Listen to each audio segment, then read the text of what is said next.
Oke, selamat siang. Selamat siang. Lama nggak coba ini. Iya, senang ketemu. Iya. Tapi saya mau tanya-tanya sedikit nih Pak. Dalam situasi kondisi yang seperti sekarang, kalau dulu saya dipelajari itu kan ada e-polexosbudpol gitu ya. E-polexosbudpol HK. Di Indonesia, satu kata yang paling kira-kira tepat, walaupun tidak mudah ya, satu kata apa yang kira-kira bisa menggambarkan situasi sekarang. Pak Samuel orangnya susah-susah. Gini Pak, kalau saya boleh pakai kata bahasa Jawa Pak ya, semerawut. Semerawut itu maksud saya adalah karena berbagai persoalan itu terjadi, saling mengkait, sini nyambung ke yang itu, ini nyambung ke sana, sampai kita sulit menemukan ini sebenarnya apa yang terjadi, apalagi ini apa atau akar masalahnya. Misalnya begini, saat ini kan dari tadi kan kalau menyebut e-polexosbudpol, saya mengambil satu contoh yang X saja, ya ekonomi. Kita tahu angka pengangguran kita meningkat sampai dengan saat ini, per hari ini 17 Mei 2025 itu sudah 78.000 lebih PHK baru. Orang bertanya, ini kenapa ada PHK? Kan orang akan langsung biasanya gini, ya karena industrinya nggak jalan lagi, pabriknya nggak jalan lagi. Atau mengapa nggak jalan? Oh ya karena pabriknya harus menanggung biaya yang mahal karena bahan baku. Sementara investornya mikir-mikir lagi untuk masuk karena ada soal ormas. Loh kenapa terjadi begitu? Ya karena nggak ada perlindungan hukum oleh pemerintah. Maka begitulah ya upah buruhnya mahal. Ini semua terkait. Sedangkan pengangguran itu sendiri karena PHK tadi akan menambah jumlah orang miskin. Ketika orang miskin jumlahnya bertambah, maka mesti harus ada upaya dari pemerintah untuk menggelontorkan hal itu semerawut gitu. Jadi dan itu terjadi di bidang ekonomi ya Pak Slamet ya. Kalau saya lihat di bidang sosial, di bidang budaya, di bidang politik, bahkan yang memprihatinkan bagi saya adalah di bidang ilmu pengetahuan, di mana peran intelektual itu menurut saya makin terpinggir atau dipinggirkan. Pertimbangan-pertimbangan akademik, pertimbangan-pertimbangan intelektual itu tidak lagi menjadi pertimbangan utama pengambilan kebijakan, tetapi lebih banyak pertimbangan politik. Kemudian kalau politik ya kita sudah tahu semerawutnya politik. Ini kubunya siapa, ini berpihak pada siapa, yang seperti itu Pak Sama. Jadi kalau ditanya satu kata mengenai e-polexosbud, menurut saya jawaban saya semerawut. Makasih Pak. Tapi gini, saya itu tertarik dengan nalar. Ya. Waktu sekolah awal itu 4 kali saya daftar UGM nggak pernah masuk. Jadi 4 tahun berturut-turut. Oh ya Pak? Iya. Daftar kemana Pak? Ekonomi, psikologi. Tapi akhirnya ya sudah lah, saya kuliah di universitas yang dulu bilang Madesu. Asalnya Jakarta. Tapi saya beruntung bisa belajar filsafat. Dan filsafat itu bicara tentang nalar, gitu ya. Dan kebetulan ini Bapak punya nalar di situ. Kok milih nalar? Yang pertama, kedua, apakah itu didasari karena pengalaman Bapak sebagai deputi di KSP? Dan apa yang melatar belakangi untuk bangsa dan negara ini? Terima kasih Pak Slamet. Jadi Pak Slamet bilang tuntas Madesu, tapi malah akhirnya Pak Slamet memimpin Atma Jaya gitu kan. Gini Pak Slamet, mengenai nalar ya. Sebenarnya cerita berdirinya nalar itu tidak seheroik itu tidak. Itu ketika COVID terjadi tahun 2020. Itu kan COVID itu begitu intens. Terus kemudian kami tinggal di kampung, di Iko, di mana Ngagli. Setiap hari ambulan lewat, ada orang yang meninggal di kampung sana, di kampung sana itu saya bilang begini, pakai bahasa Jawa sama itu. yang gue mati gue ninggal yo anak-anak diam saya Pak. Kan ada yang tahu, itu kan benar situasi ketidakpastian ya, COVID dan semua orang takut kan. Giliran mana, rumah dekat rumah saya ada yang meninggal, sana ada yang meninggal, nggak tahu sampai ke sini gitu kan. Jadi pertanyaan istri saya, kalau kamu mati kamu ninggalin apa untuk anak-anak? Iya ya, apa ya? Terus istri saya bilang begini, kamu itu kan ngajari banyak orang, bicara pada banyak orang. Mbok kamu ngajari anakmu itu direkam agar jadi kenangan anakmu dan nanti suatu hari bisa dipelajari. Karena saya kan ada yang sekolah, semuanya homeschool kan.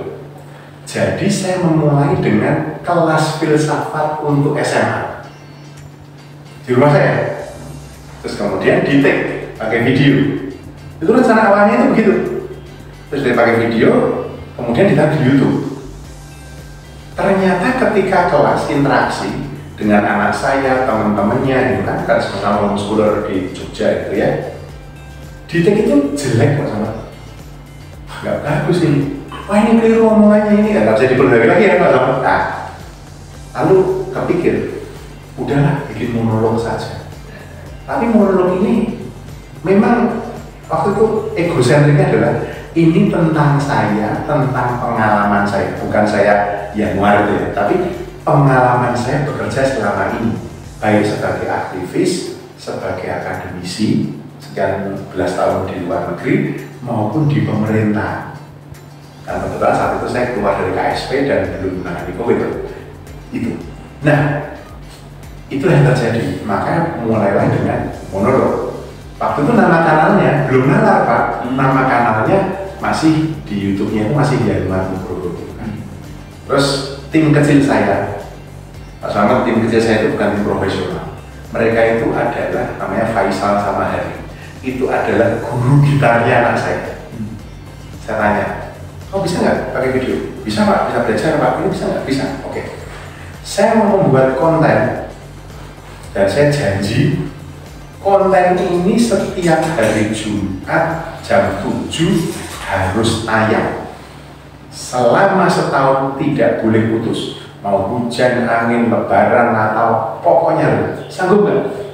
Sanggup Pak. Nah, maka saya mulailah kemudian cari nama. Namanya apa Pak? Saya mikir yang ketemu kualitas sekarang memang karena ini berkaitan yang saya sampaikan di kanal saya itu adalah bagaimana cara berpikir yang jejak. Jadi saya sebut begitu di nama saya Nalar. Belum ada institutnya, masih kanal YouTube Nalar Yanuar Nugroho gitu kan. Dan Nalar ini di video pertama nomor 1 Pak, saya bilang Anda tidak usah subscribe, tidak usah like. Kalau ini berguna ya silahkan ditonton, kalau tidak saya diberitahu akan saya perbaiki. Mungkin karena itu Pak saya kena kutukan subscribernya nggak banyak, tetapi subscribernya itu kebanyakan adalah ex-mahasiswa saya. Ada beberapa video yang belum banyak, ada beberapa yang malah dosen-dosen itu, Pak Ian ini episode sekian saya pakai di kelas saya untuk ngajar, silahkan saja. Tapi yang saya sampaikan di kanal itu memang itu Pak, pembelajaran, refleksi saya sebagai dosen, sebagai aktivis, kemudian sebagai mantan pejabat negara. Maka saya cerita banyak mengenai kebijakan publik, kan? Saya cerita mengenai studi lanjut, saya cerita bagaimana menghadapi situasi. Dan akhir-akhir ini setiap publikasi saya buat versi videonya, karena ada orang yang tidak membaca. Misalnya artikel saya di Kompas, bukan saya baca ulang, tetapi saya muat ulang di Nalar dalam bentuk audio visual, dan saya katakan bahwa versi ringkas dari tayangan ini dimuat di Kompas. Tujuan saya itu Pak, ngajak pikir jejak. Makanya Nalar. Oke, sekarang mencoba bernalar. Setiap organisasi, kalau saya melihat bahwa saya tertarik dengan organisasi, karena background saya di ekonomi, manajemen, dan organisasi. Walaupun tidak terlalu lama, tapi ya saya mencoba memahami dan mengalami praktek manajemen di organisasi. Nah, di organisasi selalu ada perubahan kepemimpinan. Nah, kira-kira kalau ini dalam negara, perubahan kepemimpinan sudah terjadi, ya, dan bisa jadi pastilah akan terjadi di kelak kemudian. Nah, untuk yang sekarang ini kira-kira apa yang kira-kira perlu kita waspadai sebagai warga negara dalam konteks negara yang terus berubah, dan tentunya di awal dari kepemimpinannya dia. Pertama begini Mas, saya itu ini berangkat dari pengalaman. Saya mengalami pergantian kepemimpinan itu dari Pak SBY ke Pak Jokowi, kemudian dari Pak Jokowi pertama ke kedua. Mungkin Mas Selamat tanya, bukan masih sama-sama Jokowi, tapi agak beda Pak, karena Jokowi pertama ada Jokowi JK, Jokowi kedua ada Jokowi Ma'ruf Amin. Jadi saya mengalami sebagai orang di dalam istana, dari bagaimana dari Pak SBY ke Pak Jokowi, dan dari Pak Jokowi ke Pak Jokowi yang kedua. Kalau dari Pak Jokowi ke Pak Prabowo saya tidak paham. Yang saya begini, arah politik pimpinan itu sangat menentukan perangkat di bawahnya. Jadi bukan hanya di dalam pop culture Pak, tapi di pemerintah pun juga ada yang namanya cancel culture. Jadi ini kan kalau dalam kultur pop itu kan, saya penggemarnya ini, kalau ini saya pokoknya nggak mau, saya maunya yang ini. Gitu. Bentuknya gimana Pak? Bentuknya itu gini. Apa yang sudah dilakukan oleh pemerintahan atau pimpinan sebelumnya, meskipun baik, tetapi kalau bukan pemimpin yang sekarang berkuasa yang baru yang melakukannya, itu akan dibubarkan, akan dihentikan, akan diganti oleh sesuatu yang baru buatan dia, meskipun itu sama persis dengan sebelumnya, atau bahkan mungkin turun. Jadi ketika teman-teman di pendidikan misalnya selalu mengeluh ganti menteri, ganti kurikulum, itu adalah bentuk paling konkret dari cancel culture.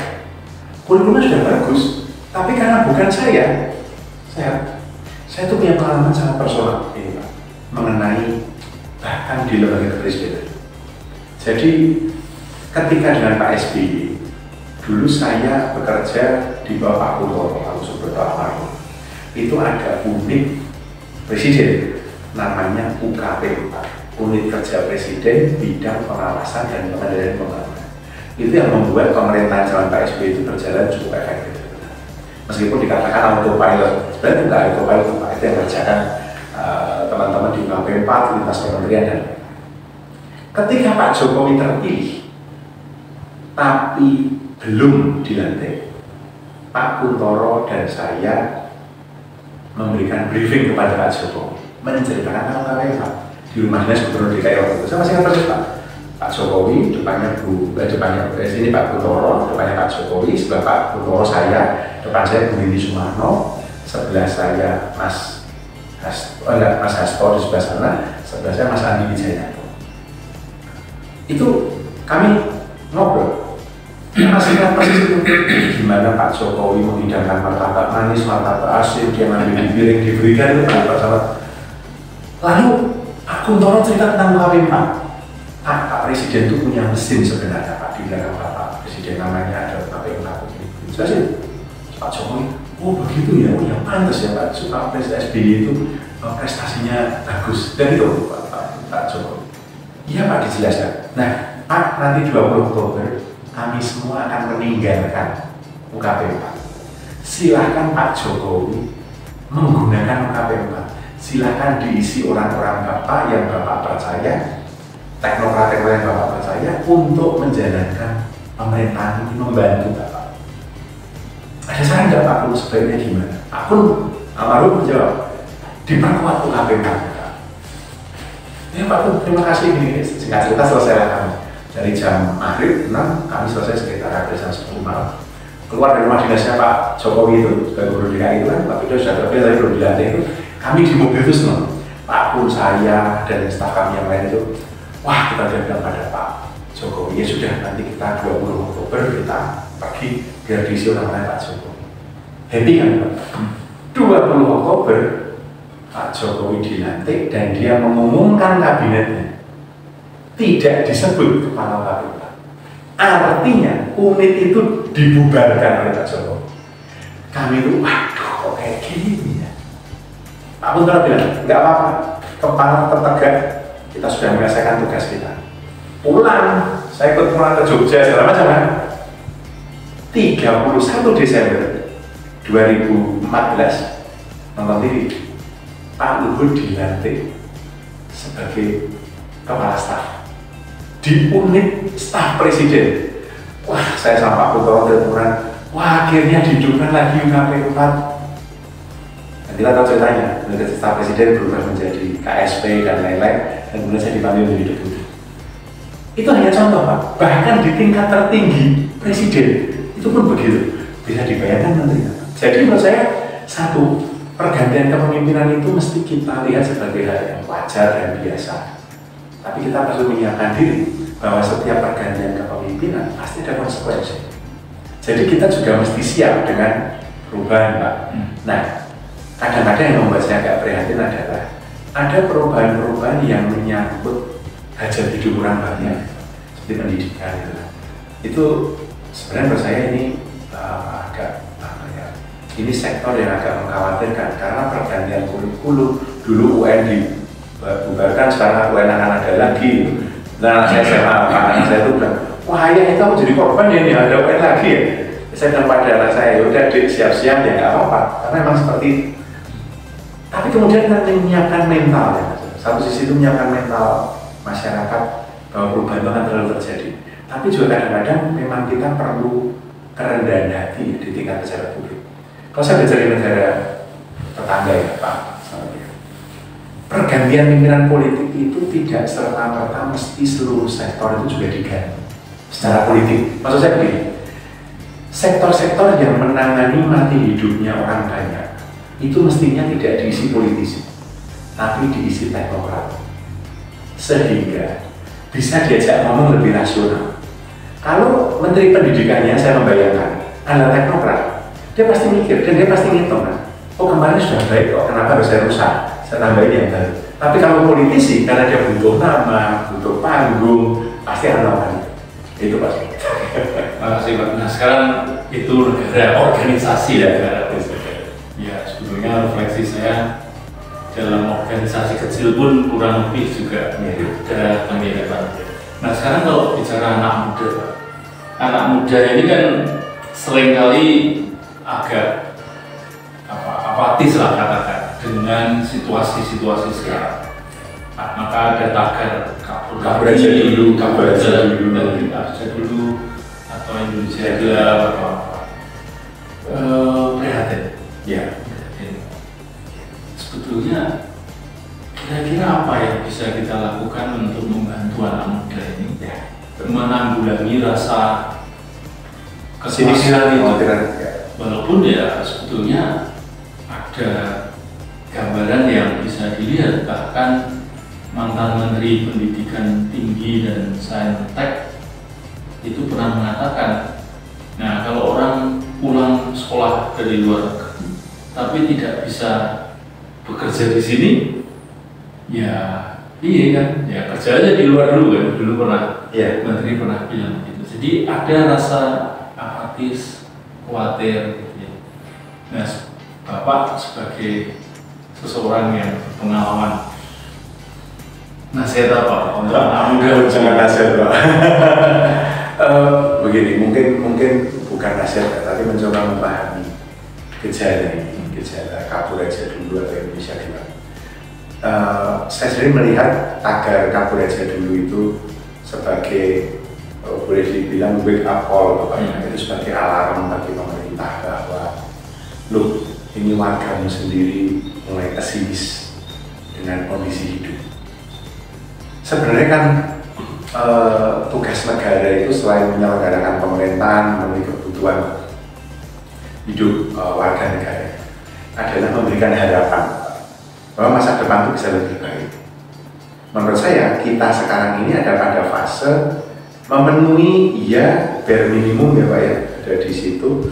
Tetapi menurut saya negara ini bagi mereka tadi yang berhashtag apa saja dulu, menurut saya negara itu gagal memberi harapan. Karena yang dibaca mereka, teman-teman kita kelas menengah ya, yang dibaca oleh mereka adalah cari pekerjaan susah, ekonominya berat, kebutuhan hidup sehari-hari sulit, penegakan hukum pilih kasih, semuanya makin rusak, udah ngapain lagi.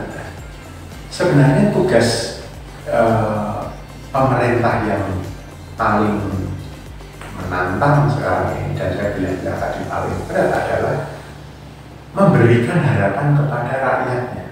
Tapi harapan ini kan harapan yang bisa dirasakan, Pak. Harapan itu tidak bisa diberikan lewat retorika. Kita sudah bisa melihat dulu sejak zaman Bung Karno sampai sekarang, sampai Presiden sekarang Pak Prabowo. Yang saya khawatir adalah harapan itu diberikan dalam bentuk retorika di panggung, di TV. Jangan khawatir Indonesia gelap, Indonesia masih cerah. Jangan khawatir ekonomi buruk karena investasi akan masuk. Di sisi lain orang memuat berita investasi ini pergi lari ke Vietnam, ini pergi lari ke Myanmar, pengangguran tambah banyak, orang miskin seperti itu, membuat terjadi cognitive dissonance ya Pak. Jadi orang Jawa bilang selenco gitu ya, fals gitu ya, antara harapan yang diberikan dengan kenyataan yang dihidupi. Nah, kalau kemudian balik ke kita, maksud saya kita sebagai komunitas, sebagai teman-teman bersama dalam perjalanan ini, barangkali begini Pak Sam, bisakah komunitas kita itu merawat harapan bersama-sama? Karena itu harapan yang dilahirkan dan dirawat, kita tidak bicara Indonesia emas, kita tidak bicara pertumbuhan ekonomi sekian persen, tapi kita bicara yang konkret. Kalau saya masih boleh meminjam istilahnya almarhum Romo Heri Priyono yang meminjam dulu ini dari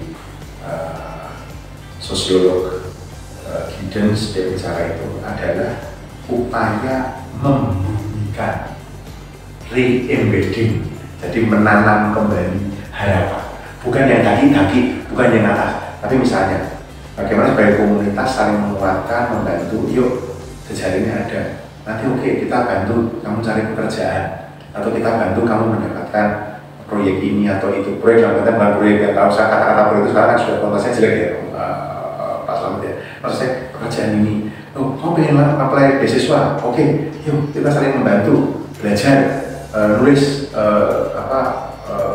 statement letter of intent yang benar atau motivation letter. Maksud saya harapan di tingkat itu saja, itu membuat orang masih bisa, iya masih punya harapan. Tugas menurut saya itu. Kalau bertanya kalau pada orangnya ya agak susah Pak, tapi justru kita ini mungkin yang kita lakukan adalah memberikan harapan itu. Ini saya ya Pak ya, saya mencoba menjalankan itu di diri saya sendiri. Kebetulan saya punya menti-menti yang cukup banyak ya, saking banyak saya kadang-kadang kewalahan pada mereka. Tapi kalau ada satu benang merah yang saya berikan pada mereka adalah jangan berhenti berharap harapan pada. Bahkan mentoring itu kan upaya memberikan harapan gitu Pak. Saya itu pada teman-teman PNS kalau saya bilang, kamu gimana rencana hidupmu seperti apa, kamu punya rencana nggak sampai dengan makanmu mancing itu bisa jadi gimana rencana hidupmu? Oh gini Pak, coba mulai dari PDP. Jadi memberikan ketika orang sudah mentok gitu kan, tugas kita tuh kayaknya jangan putus asa gitu. Masih ada kok, ada Pak. Meskipun kita sendiri mungkin tahu ya Pak Slamet ya, di tingkat negara semerawut kayak tadi, tapi nggak apa-apa, harapan itu saya ada. Nah, saya kira satu hal yang juga teringat dalam obrolan awal tadi, Bapak juga banyak menggunakan nalar ya, apalagi nalar publik. Nah, tadi baru-baru ini kita bicara anak muda, salah satu bagian dari muda. Ada yang lebih tua, ada yang masih lebih muda lagi begitu kan. Dan ini kan menyangkut keseluruhan nalar publik yang seringkali juga ya bukan berbenturan, saya nggak tahu kata yang paling tepat, tapi seringkali juga nggak pas, gitu, beda-beda. Nah kira-kira Pak, untuk masa depan nih kira-kira harus bagaimana ini untuk mengelompokkan antara keseluruhan nalar publik, karena ya beda-beda publik itu. Tadi bicara tentang PHK untuk karyawan, ya biasanya mereka SMA atau ke bawah dengan nalar publik. Seperti itu ya. Di samping itu ada yang pendidikan lebih tinggi dengan nalar tertentu. Kira-kira gimana untuk nge-match-kan? Pak Slamet, saya itu kalau sudah bicara mengenai nalar, bukan nalar saya, tapi nalar publik istilah Pak Slamet tadi, saya itu selalu kepikir dan ingat pada Nehru, Jawaharlal Nehru di India tahun 1946. Ketika India merdeka, hal pertama yang dia bilang adalah negeri ini akan menjadi negeri besar jika rakyatnya punya perangai ilmiah. Istilah Nehru adalah, jelas dia menulis scientific temper, perangai ilmiah. Maksudnya adalah masyarakat yang tidak percaya pada tahyul, tidak percaya pada sugesti, tidak percaya pada yang irasional, tetapi masyarakat yang mencari apa yang benar secara ilmiah, dan itu terwujud di dalam karakter. Kebetulan kan saya pernah studi di luar, ketemu banyak orang. Para mahasiswa India itu memang eagerness itu gede banget. Dan menurut saya yang dikerjakan Nehru memprioritaskan pendidikan. Dia tidak peduli bahwa Inggris adalah mantan penjajahnya. Dia pakai kurikulum Anglo-Saxon, dia besarkan India. Fondasi pertama yang dia lakukan adalah pendidikan, karena dia mau membangun scientific temper. Maka kalau Pak Slamet lihat pejabat-pejabat publik India itu dari level direktur, atau kalau kita itu mungkin ke asisten direktur, eselon 3, eselon 4, eselon 2 gitu. Mereka itu dokter-dokter pinter-pinter di mana-mana. Ini mirip dengan Jepang kan, setelah Perang Dunia Kedua, setelah bom atom dijatuhkan itu kan, pertanyaan Kaisar Hirohito yang pertama adalah berapa banyak guru yang tersisa. Karena bagi dia ngerti pendidikan sama seperti Singapura. Kebetulan saya fellow di dua institusi di Singapura, saya di ISS dan di Ipman School of Policy. Saya dapat kesempatan ketemu dan bicara sama Menteri Pendidikan, Minister Chan. Saya tanya, Minister, how did you come up with the education as national priority? Gimana kok jadi prioritas nasional? Dia bilang gini, Pak Yanman, Singapura itu accidental state, negara kecelakaan, Pak Slamet. Malaysia tidak mau dengan kami, Indonesia tidak mau dengan kami harus sendiri saat itu, kami tidak punya apa-apa, yang kami punya cuma manusia. Maka harus pintar. Itu. Saya ke Finlandia, saya pernah jadi fellow di sana waktu saya masih di Manchester dulu. Saya diajak dosen saya ke sana untuk jadi dosen terbang gitu kan istilahnya, dari Manchester ke Finland. Saya beberapa kali ke sana. Pendidikan di Finlandia itu one of the best, Pak, if not the best in the world. Itu sama. Ini negara kami ini guyonnya hanya ada sinterklas di sini, dinginnya kayak gini, nggak ada apa yang kami punya cuma selain minyak ya. Yang kami punya adalah manusia. Jadi ini negara-negara yang sadar bahwa manusia itu modal. Nah, kita ini negara dengan populasi nomor 4 terbesar di dunia, 280 juta penduduk, tetapi isu kependudukan, isu manusia tidak pernah jadi prioritas. Yang prioritasnya adalah bantuan sosialnya, tapi tidak ada skema besar, arsitektur besar bagaimana membangun manusia itu, Pak. Jadi ketika tadi bertanya Pak pertama saya, nah publiknya terbangun atau tidak terbangun, Pak. Karena satu, status kesehatannya masih begitu, masih berkutat dengan kemiskinan. India juga miskin, Pak. Tetapi yang diajar adalah pendidikan dan mereka memberikan harapan, dan betul kan meningkat. Kita nggak usah ngomong Cina, kita udah tahu Cina bagaimana bertransformasi, Pak. Nah, publik kita itu belum terbangun. Makanya begitu percaya pada tahyul, mengapa begitu percaya pada sesuatu yang irasional, gosip, itu sama banget. Voyeuristic society, masyarakat pengintip. artis itu ngapain, pejabat itu simpenannya siapa, yang dicari itu bukan mengapa datanya begini kayak gitu Pak. Mohon maaf ini agak panjang jawabannya, tapi karena bagi saya ini memang saya bisa ngomong semalaman soal ini Pak. Tapi memang ini masalah yang bagi saya bikin gemes ya Pak. Negara 280 juta penduduk, tapi kita tidak punya strategi kependudukan, kita tidak punya strategi besar membangun manusia, strategi yang sederhana yang bisa dipahami rakyat itu. Ya. Kan itu Pak. Saya jadi gemes juga Pak, karena ada satu buku yang saya kira cukup mahal yang pernah saya beli, karena memang menarik. Judulnya The Empire of Ideas. The Empire of Ideas. Yang Yang William Kirby. Dia menceritakan tentang sejarah pendidikan di Jerman dibangun. Ya. Nah ini pas dengan tadi Bapak bicara pendidikan. Iya. Maka saya ingat buku itu. Sejarah sejak Jerman kuno Jerman ya, mulai dengan University of Berlin macam-macam sampai kemudian Amerika merdeka dan Amerika belajar dari Jerman. Dan buku itu menceritakan tentang bagaimana Jerman sampai ke Cina. Tsinghua University. Ya itu Jerman berbagai. Ya, macam-macam di Cina ada Nanjing dan sebagainya. Nah, ini kan membangun education. Itu pertama. Yang kedua SDG. Saya mau menggabungkan itu dengan SDG 4. Quality education. Nah dalam konteks itu kira-kira Indonesia bagaimana Pak seharusnya bisa merintis ya, mengembangkan atau membangun fondasi pendidikan yang solid supaya pendidikan itu ya seperti yang tadi Bapak bilang itu supaya ada scientific temper. Korea salah satu contoh ya, walaupun saya agak melihat satu sisi Korea itu selatan di backup Amerika bisa-bisa sehingga mereka bisa mengirim orang banyak ke Amerika tapi pulang dengan suatu situasi yang baik dan akhirnya maju. Tapi basisnya tetap pendidikan Pak.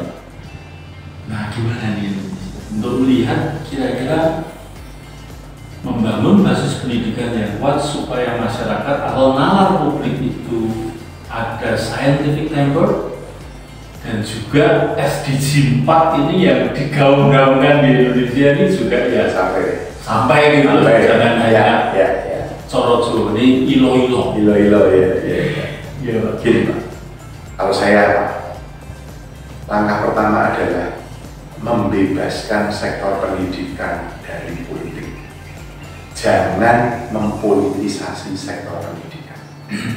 Itu bagi saya itu pondasi. Selama pendidikan itu menjadi sektor yang politis, yang jadi korban adalah anak-anak kita, yang jadi korban adalah masa depan negara. Maksudnya gimana? Kita tahu Pak dulu, kalau Menteri Agama NU, Menteri Pendidikannya Muhammadiyah. Kalau Menteri Agamanya Muhammadiyah, Menteri Pendidikan NU. Coba dikertaskan lewat Nadiem. Selesai Nadiem, balik lagi kan.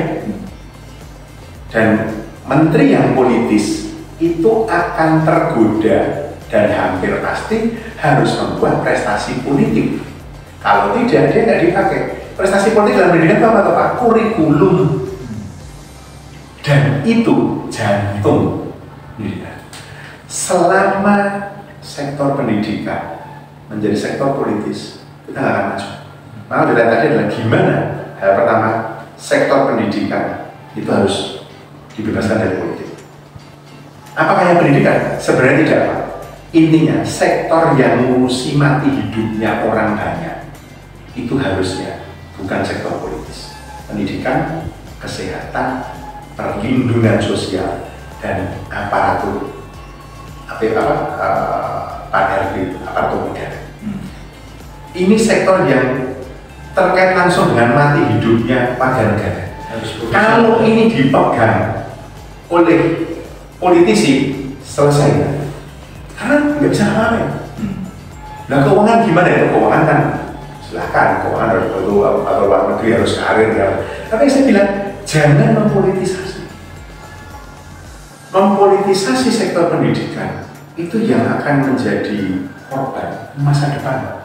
Nggak ada Pak bangunan scientific temper, kurikulum aja berubah berapa kali. Saya masih ingat dulu waktu saya masih zaman SD itu yang berubah dari tahun akademik Desember pindah ke Januari Desember pindah ke Juli itu. Saya lupa, saya kelas berapa ya, harus 1,5 tahun saya itu. Jadi, waktu itu ya kita ketawa-ketawa, pasti ada yang senang karena langsung kompak, kalau umurnya ada yang saya termasuk yang karena saya lakukan 72, maka saya sedikit lebih cepat dari teman-teman saya. Tapi yang tinggal kelas kan harus dibenar. Tapi kemudian soal ujiannya, bagaimana membangun kompetensinya dan lain-lain. Yang seperti itu untuk diharapkan membangun scientific temper itu berat. Apalagi ketika sektor pendidikan kemudian dipolitisir. Contoh, sekarang ini barangkali saya agak khawatir dengan program sekolah rakyat misalnya Pak. Sekolah rakyat Pak, kalau ini satu kata secara pragmatis, itu membantu capai SDG 4 itu Pak. Karena education for all, tapi kata politiknya sebelum masuk ya Pak. Karena kalau pakai kata saya malah jadi pol itu. Nah, iya. Karena kemudian pendekatannya kan yang penting semua dapat dulu. Padahal SDG 4 kan quality education. Pendidikan berkualitas. Itu yang kemudian, waduh, kalau seperti ini caranya, gimana akan tercapai? Itu yang pertama soal politisasi sektor pendidikan. Yang kedua, memang pendapat saya Pak, sumber daya pendidikan itu mesti kita dapatkan dari talenta-talenta terbaik. Ini mohon maaf sekali Pak, saya ngomong apa adanya.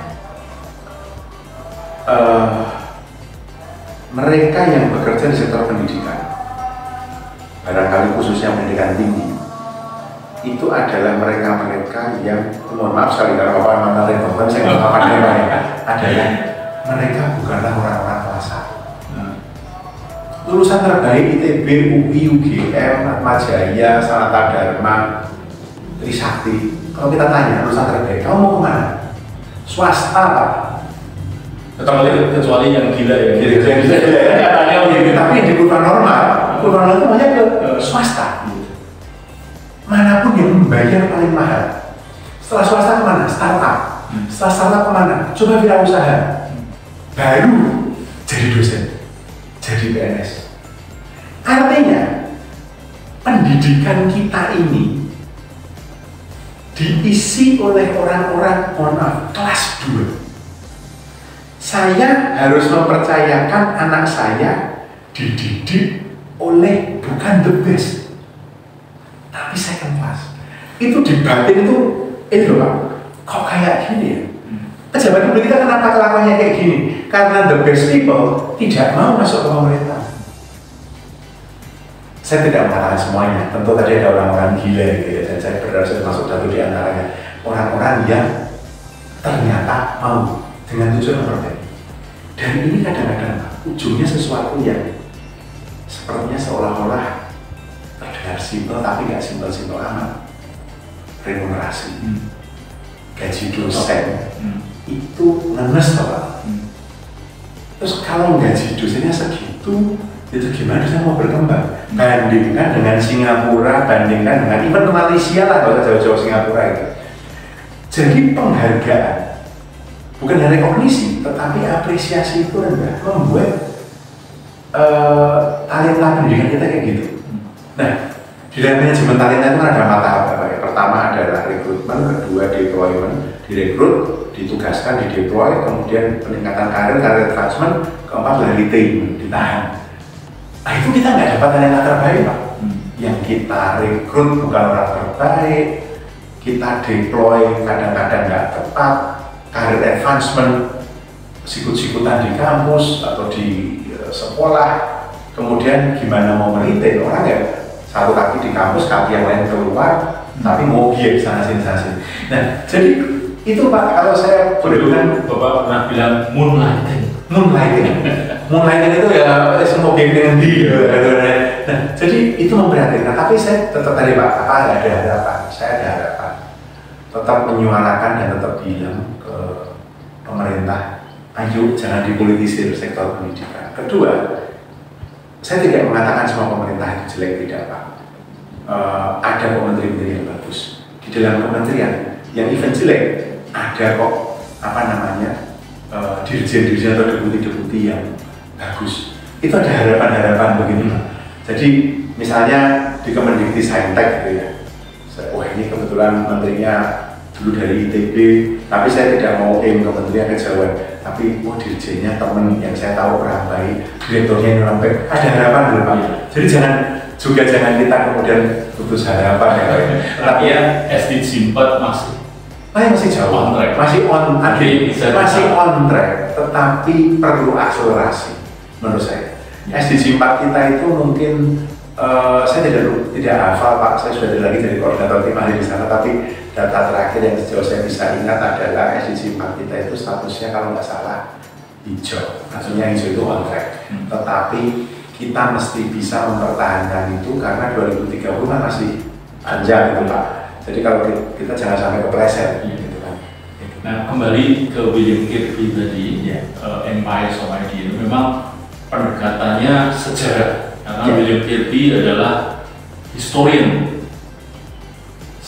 training dia sebagai historian, tapi kemudian direkrut menjadi profesor di Harvard Business School, dan dia tampaknya yang melihat case bisnis dari sisi historis. Maka kemudian dia menulis buku itu juga berbasis pada sejarah, bagaimana pendidikan itu dikembangkan, di-nurture untuk kemudian negara ini menjadi maju. Memang dia menyinggung juga Korea dan sebagainya, tapi sedikit sekali, tapi utamanya memang Cina. Tapi ya itulah Pak sejarah ya, pendidikan yang saya juga sangat tertarik sebetulnya. Dan terima kasih atas uraiannya tentang situasi Indonesia sejarah tadi antara politisi dan teknokrat. Nah kemudian Pak lanjutnya, dan sekarang untuk kita nih Yayasan Bumi Sarawan, kita coba preparing nurturing future leaders. Nah kira-kira gimana proses ya, tantangan-tantangan yang kita hadapi? Tentunya harapannya bahwa ya kepemimpinan proses mempersiapkan pemimpin yang berintegritas itu juga ya sedikit banyak mewarnai lah. Paling tidak tentunya seperti semangat namanya jadi garam. Iya. Gini Pak, bagi saya Bumi Sara itu kan tadi menjadi garam dunia. Jadi ada satu aspek memberikan diri. Menjadi garam itu ada di sana, larut, situasinya berubah, orangnya mungkin nggak kelihatan, garam udah hilang. Kalau garam masih kelihatan berarti kasinan itu Pak, udah pasti itu kan.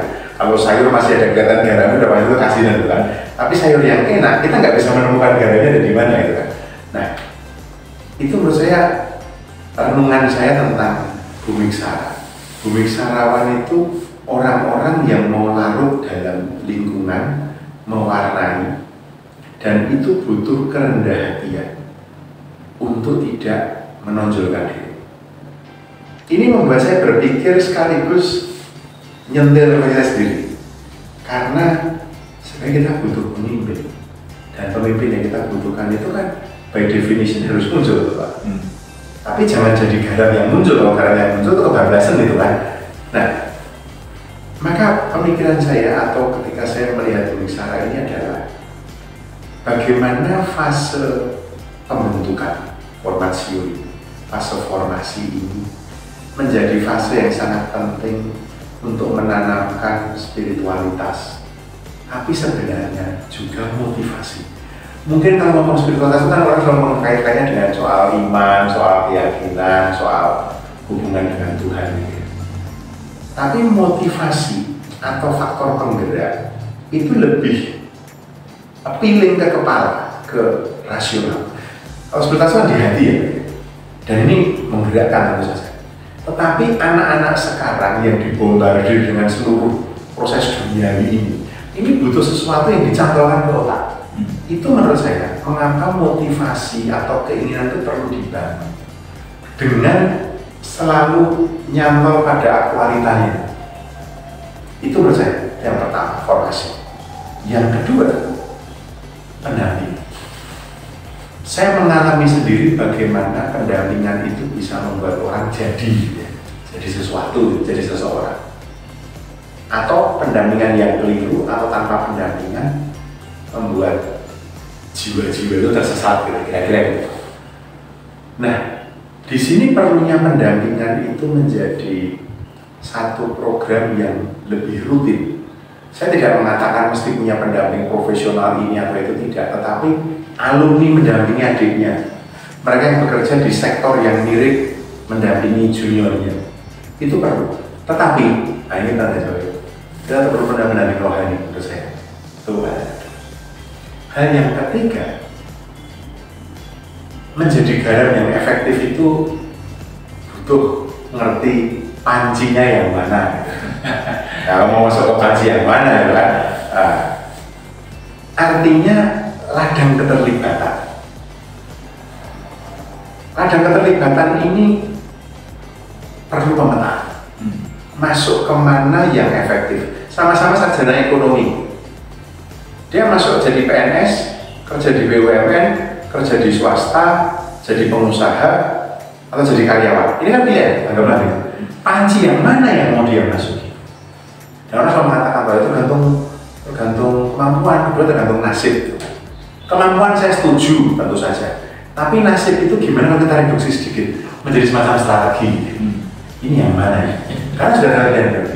Dan terakhir, jadi garam yang benar itu ya garam yang bisa larut gitu ya. Artinya ini tools atau skills. Saya mengungkapkan dalam banyak kesempatan Pak. Zaman yang berubah ini menuntut skill set yang berbeda. Sekarang ini zamannya digital, zamannya teknologi. Saya percaya bukan teknologi menggantikan manusia, tapi manusia yang bisa memanfaatkan teknologi akan menggantikan manusia yang tidak bisa melakukan teknologi. AI itu contoh. Kalau kita bisa menguasai AI, bikin prompt yang bagus, hasil kerjaan kita akan lebih bagus dibandingkan orang yang tidak menguasai AI. Nah, sekarang bisakah kita memetakan skill set apa yang perlu agar kita bisa menghadapi? Kalau saya kok gitu ya, jadi memang bumi sekarang ke depannya agak berat sedikit. Iya. Tetapi menurut saya itu tugas kita memberikan harapan. Mendampingi, menemani, mendampingi dan menemani. Akhir 20 tahun yang akan datang. 2045 kan banyak nih, 100 tahun Indonesia. Dan gambarannya tentu ada ketangguhan, ada kekritisan, ada pemahaman. Kalau boleh saya sedikit ngambil lagi tentang scientific method. Ya baik. Kira-kira idealisme seperti itu dan gambaran anak muda yang sekarang tentunya Pak 2045 nanti the best, kita the best. Saya mungkin sudah the best, Bapak masih the present. Amin Pak. Dan kita akan melihat nih the future. Kira-kira apa saja yang perlu kita siapkan di samping mendampingi tadi? Ya mungkin masih bisa lagi Pak ya, kalau saya lihat tadi tentang mengembangkan scientific method itu bisa menjadi dasar orang berpikir, bertindak. Nah kira-kira ada nggak ide lain untuk kira-kira apa lagi ya untuk menemani kawan-kawan muda ya? Tadi spiritualitas sudah, keterampilan sudah. Ya, ini ada apa tadi foresight? Ya, ya. Saya baru mau bicara. Ya. Saya rasa mungkin ada baiknya teman-teman biksarawan ini punya pemahaman saja, tidak perlu sangat menguasai, tapi punya pemahaman bahwa masa depan itu dibentuk. Setidaknya masa depannya sendiri setidaknya. Masa depan itu dibentuk, tidak diperkirakan, tidak diramalkan, tidak diproyeksikan, masa depan itu dibentuk.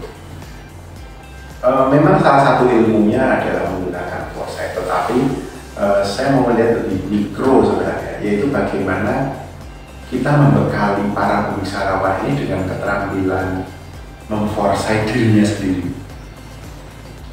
agar mereka punya kendali meskipun terbatas ada bagaimana masa depannya.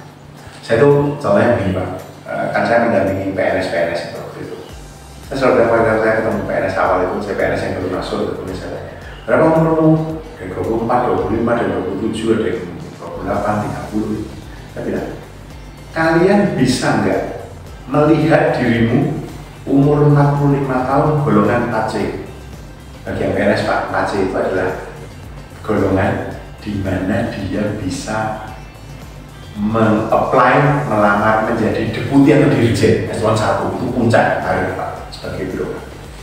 Wah ya Pak gini. Tapi bisa nggak orang bernama Zudan Fakrullah, Pak Zudan Fakrullah dari Kemdagri itu jadi eselon 1 ketika dia umur 40 tahun, eselon 1 struktural termuda saat itu.